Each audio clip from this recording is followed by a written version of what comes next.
फिर हमारी वज़ीर आला कह देती है कि किसान माफिया है। एक माह बाद इतनी हो जाएंगी ना, तब इनको पानी दिया जाएगा, क्योंकि जब गंदम की फसल की बुआई होती है ना, उसके एक माह बाद उसको पानी लगाते हैं।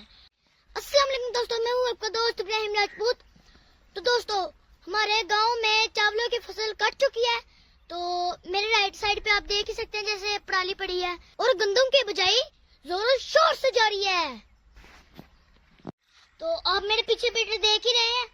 तो अभी गंदम की फसल को अभी पानी नहीं चाहिए, क्योंकि जब गंदम की फसल की बुआई होती है ना, उसके एक माह बाद उसको पानी लगाते हैं।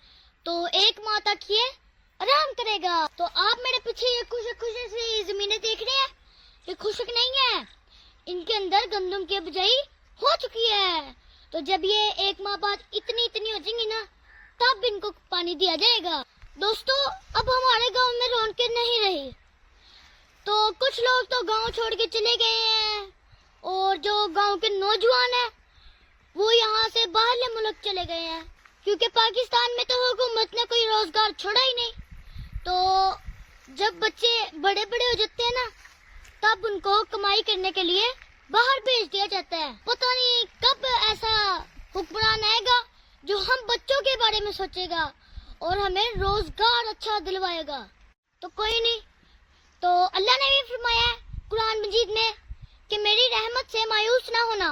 तो हमें भी यकीन है कि हमारे मुल्क में कभी ना कभी तो अच्छा हुक्मरान तो आएगा। तो दोस्तों, जैसे कि आपको पता है कि पाकिस्तान एक ज़रीय मुल्क है, लेकिन जो पाकिस्तान के किसान है ना, उनको बहुत मुश्किलात उठानी पड़ती है। दवाई महंगी, खाद महंगी, डीजल महंगा। पाकिस्तान तो ज़रीय मुल्क है, लेकिन किसान उसका बहुत ही परेशान रहता है, क्योंकि ट्रैक्टर वगैरह भी बहुत महंगे हो चुके हैं और आगे फसलों का रेट लगता ही नहीं। इसलिए किसान जो है ना, उसको बहुत नुकसान उठाना पड़ता है। तो फिर हमारी वज़ीर आला कह देती है कि किसान माफिया है।